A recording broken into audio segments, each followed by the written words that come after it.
राज्यपाल राज्य के प्रमुख होते हैं, संवैधानिक प्रमुख क्या होते हैं?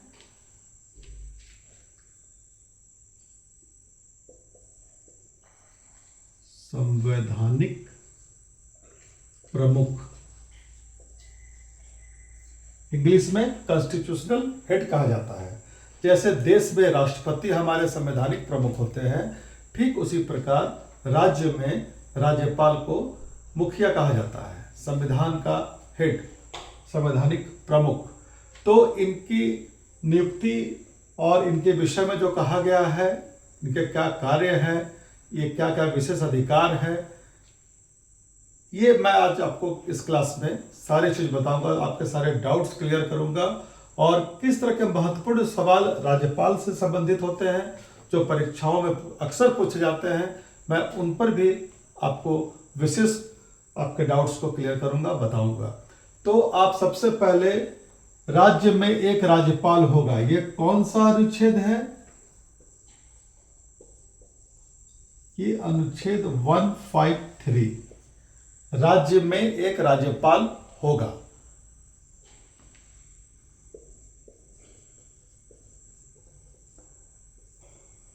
राज्य में एक राज्यपाल होगा, यह कहा गया है कि प्रत्येक राज्य में, प्रत्येक राज्य के लिए एक राज्यपाल की व्यवस्था की गई है हमारे संविधान के तहत, आर्टिकल 153 और 154 क्या कहता है कि राज्यपाल राज्य की कार्यपालिका का प्रमुख होता है।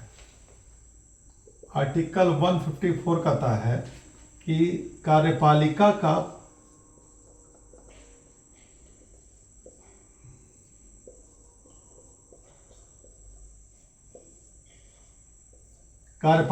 प्रमुख कौन होते हैं? तो हमारे राज्यपाल महोदय होते हैं।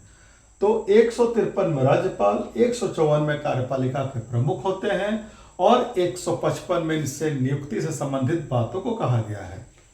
155 नियुक्ति मीन्स अपॉइंटमेंट, राज्यपाल का अपॉइंटमेंट। तो कौन करते हैं हमारे राज्यपाल का अपॉइंटमेंट? प्रश्न यह है कि राज्यपाल की नियुक्ति किसके द्वारा की जाती है? तो यह नियुक्ति राष्ट्रपति के द्वारा की जाती है।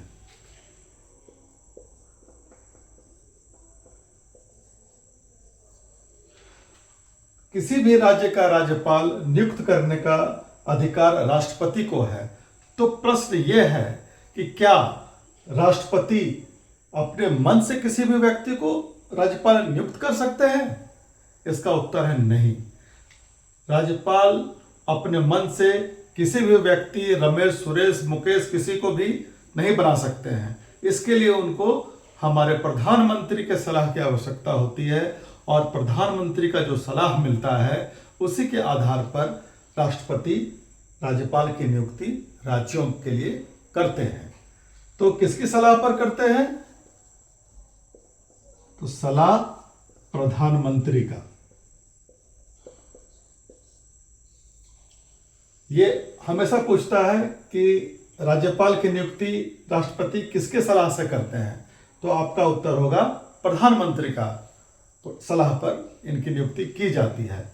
अब है कि राज्यपाल का जो कार्यकाल है वो कितने वर्षों का होता है? तो अमूमन राज्यपाल का कार्यकाल 5 वर्षों का कहा गया है आर्टिकल 156 क के तहत।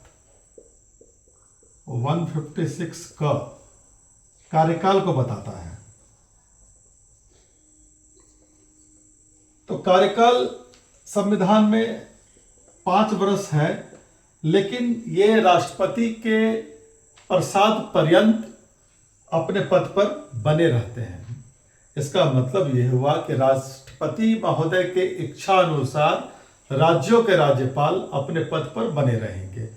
जिस दिन राष्ट्रपति महोदय को आएगा प्रधानमंत्री महोदय का कि नहीं, इनको हटा दीजिए, ठीक काम नहीं कर रहे हैं राज्यपाल, ये हमारा काम नहीं ठीक कर रहे हैं, तो वो पदमुक्त कर दिए जाएंगे। लेकिन एक बात मैं आपको बता दूं कि हमारे संविधान में राज्यपाल को हटाने के लिए कोई प्रोविजन नहीं किया गया है, कोई प्रावधान नहीं है, कोई इम्पीचमेंट नहीं है, महाभियोग नहीं लाया जा सकता है। ऐसा कहीं संविधान में नहीं लिखा गया है कि अगर राज्यपाल से अगर मुख्यमंत्री का नहीं बन रहा है तो उनको हम विधानमंडल में महाभियोग ला देंगे और हटा देंगे, ऐसा नहीं है।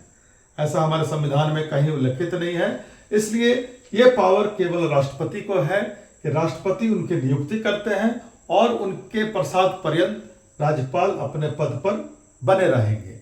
तो ये आपका हो गया 156 का क।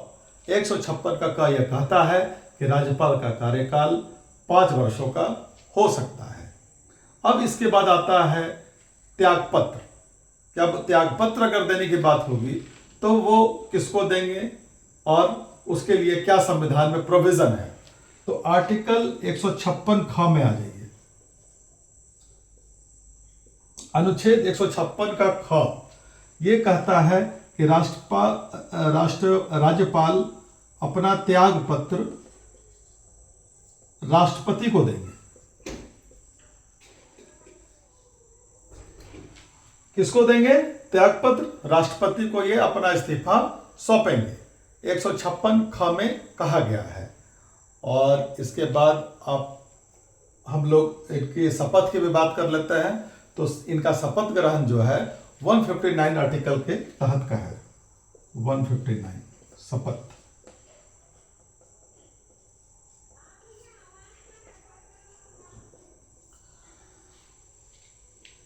एक 156 ख में कार्यकाल, 156 क में कार्यकाल, 156 ख में त्यागपत्र है और 159 में इनका शपथ ग्रहण से संबंधित है। शपथ ग्रहण से संबंधित है। तो राज्य के जो मुखिया है राज्यपाल महोदय, ये तो खुद बड़े हैं, तो इनको शपथ ग्रहण कौन करवाएंगे? एक प्रश्न है कि राज्यपाल को शपथ ग्रहण कौन करवाता है? तो इसका उत्तर है राज्य के मुख्य न्यायाधीश, chief justice of the state, honourable chief justice.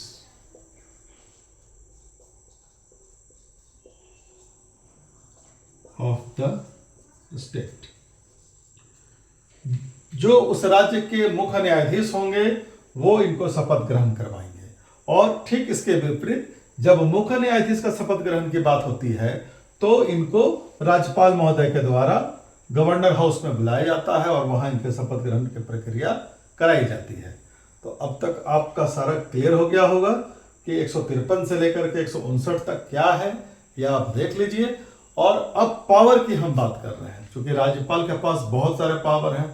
तो राज्यपाल केंद्र के एजेंट के रूप में काम करते हैं, राष्ट्रपति के एजेंट के रूप में काम करते हैं, राष्ट्रपति को सारा विवरण देते हैं और अगर इमरजेंसी कहीं स्टेट में लगता है तो ये राज्यपाल का कर्तव्य होता है कि सभी विषयों पर रूबरू कराना, राष्ट्रपति महोदय के संज्ञान में सारी बातों को लाना इनका कर्तव्य होता है। ये उसका काम करते हैं। इमरजेंसी में इनका काम केंद्र के एजेंट के रूप में, राष्ट्रपति के एजेंट के रूप में करने का होता है और जो राष्ट्रपति महोदय चाहते हैं वैसा ही करते हैं। तो केंद्र के एजेंट के रूप में ये काम करते हैं।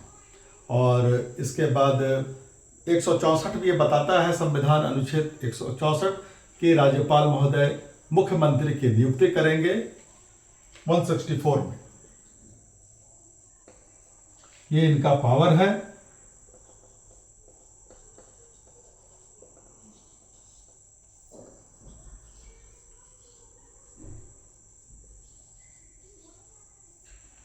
बहुमत दल के नेता को मुख्यमंत्री पद के लिए बुलाया जाता है और वो नियुक्ति जो है संविधान का आर्टिकल 164 के तहत राज्यपाल करते हैं।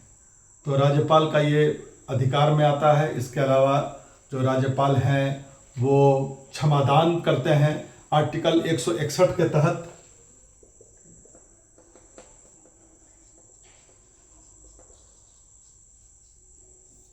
क्षमादान करने की शक्ति जो है आर्टिकल 161 के तहत मुख्यमंत्री के सलाह पर क्षमादान राष्ट्रपति करते हैं। और ये देखिए आर्टिकल, आप इसको कंप्लीट कर लीजिए, फिर मैं इसको डिलीट करूंगा तो आप नोट कर लीजिए इसको बढ़िया से। 153 राज्यपाल से संबंधित है कि प्रत्येक राज्य में एक राज्यपाल होगा। 154 कार्यपालिका का प्रमुख राज्यपाल होंगे। 155 में नियुक्ति कौन करेगा? तो राष्ट्रपति करेंगे। किसकी सलाह पर करेंगे? प्रधानमंत्री की सलाह पर करेंगे। 156 का कार्यकाल 5 वर्षों का है, लेकिन राष्ट्रपति के प्रसाद पर्यंत ये अपने पद पर बने रहेंगे। 156 का त्यागपत्र है, इनको हटाने का कोई प्रोविजन नहीं है। त्यागपत्र ये अपना स्वेच्छा से अगर सौंपते हैं तो राष्ट्रपति महोदय को सौंपेंगे। 159 में शपथ ग्रहण की बात कही गई है राज्यपाल की, तो राज्य के मुख्य न्यायाधीश महोदय इनको शपथ ग्रहण कराते हैं और ये मुख्यमंत्री की नियुक्ति करने का इनका विशेष अधिकार है 164 के तहत, और 161 के तहत क्षमादान का है। इसको आप देख लीजिए। राज्यपाल संवैधानिक प्रमुख होते हैं और अनुच्छेद 153 में कहा गया है कि प्रत्येक राज्य के लिए एक राज्यपाल होगा। इसके बाद आता है विधानमंडल। तो ये विधानमंडल लेजिस्लेचर के 3 अंग होते हैं। ये 3 अंग होते हैं: विधान परिषद,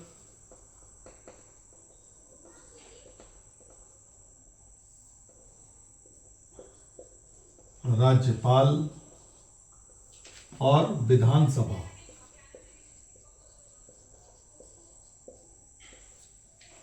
तो हमारे देश में सभी जगह विधान परिषद की व्यवस्था नहीं है। जहां पे है वहां पे 3 अंग है, जहां नहीं है वहां राज्यपाल और विधानसभा है। तो 153 कहता है कि राज्यपाल प्रत्येक राज्य के लिए नियुक्त किए जाएंगे, उनका होगा। और नियुक्ति से संबंधित आपको पिछला मैंने बताया 155। तो अब आ रहा है 157, आर्टिकल 157।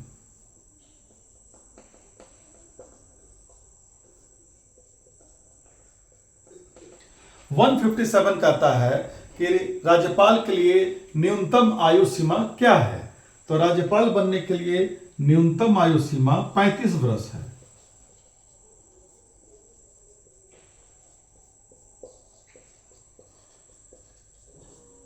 इसके अलावा आप जानते हैं कि वह भारत का नागरिक होगा। विधान परिषद या विधानसभा के लिए वो चुने जाने योग्य हो सकते हैं, किसी लाभ के पद पर नहीं है। तो राज्यपाल जो है उनका पद लाभ का पद नहीं कहलाता है, लेकिन कोई सरकारी सेवा में अगर है तो वो लाभ का पद कहलाता है। तो ये हो गया न्यूनतम आयु 35 वर्ष। 35 वर्ष इनका न्यूनतम आयु है और राष्ट्रपति प्रधानमंत्री के सलाह पर इनकी नियुक्ति करते हैं, राज्यपाल की नियुक्ति करते हैं। अब हम अनुच्छेद 158 की बात कर रहे हैं। तो 158 में राज्यपाल की नियुक्ति की शर्तें को बताया गया है।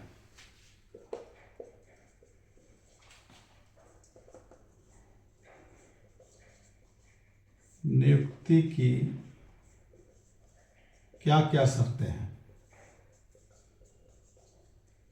तो इसका उल्लेख किया गया है 158 में कि राज्यपाल महोदय की नियुक्ति की जाएगी तो किन शर्तों पर की जाएगी। अब ये इनका जो आर्टिकल 200 है, उस आर्टिकल 200 में इनको एक विशेष अधिकार दिया गया है। आर्टिकल 200 कहता है कि जब तक राष्ट्रपति महोदय किसी बिल पर अपना हस्ताक्षर नहीं कर दें तब तक वो बिल कानून नहीं बनेगा, वो कानून नहीं माना जाएगा। तो इनका विशेष अधिकार है कि उस बिल पर वो हस्ताक्षर करेंगे तभी वो कानून बनेगा। किसी भी बिल पर या विधेयक पर हस्ताक्षर करने से वह विधेयक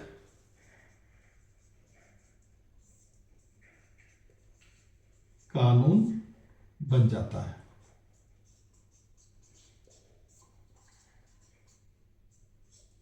तो आप देखिए कि 200 में यह प्रोविजन है कि किसी भी बिल पर जब हस्ताक्षर करेंगे तब वो कानून बन जाएगा। आर्टिकल 202 कहता है बजट।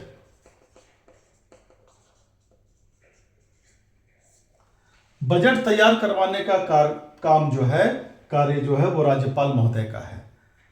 मंत्री जो है बजट तैयार करते हैं राज्यपाल के आदेशानुसार।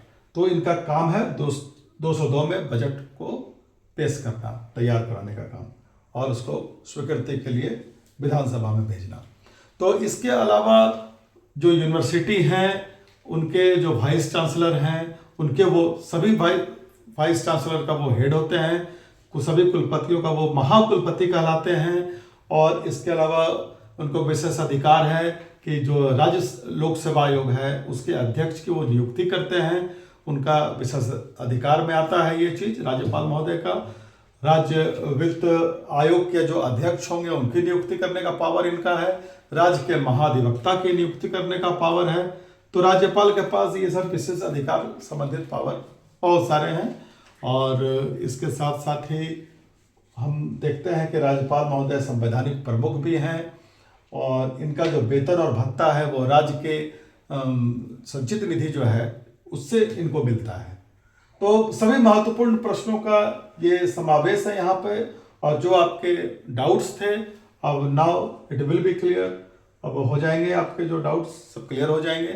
आप इसको अच्छा से देख लीजिए। और एक प्रश्न बहुत ही महत्वपूर्ण है कि क्या एक व्यक्ति जो राज्यपाल है वो क्या दूसरे राज्य का भी राज्यपाल बन सकता है? मतलब एक व्यक्ति दो जगह का राज्यपाल बन सकता है, क्या ऐसा प्रोविजन है हमारे कॉन्स्टिट्यूशन में? तो इसका उत्तर है कि हाँ, एक व्यक्ति दो जगह का राज्यपाल बन सकता है। और वो 7वां संविधान संशोधन 1956 के तहत ये प्रोविजन किया गया है।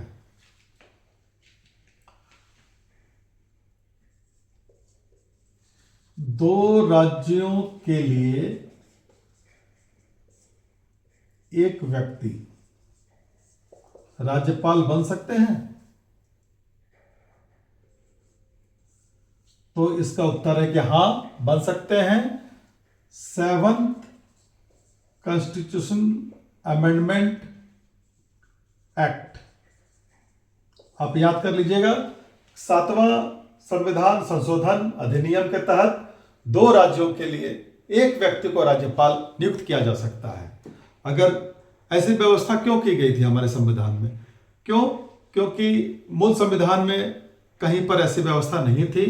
तो बाद में एक 7वां संविधान लाया गया 1956 में और उसमें जोड़ा गया, क्योंकि अगर किसी राज्य का राज्यपाल का आकस्मिक मृत्यु हो जाए, निधन हो जाए, तो वो पद रिक्त माना जाता है। इसलिए दो राज्यों के लिए एक व्यक्ति को राज्यपाल नियुक्त करने का यहाँ पे प्रोविजन बनाया गया। 7th constitutional amendment act 1956। Very important questions, बहुत बार परीक्षाओं में पूछा गया है। उम्मीद करते हैं आपका डाउट क्लियर हो गया।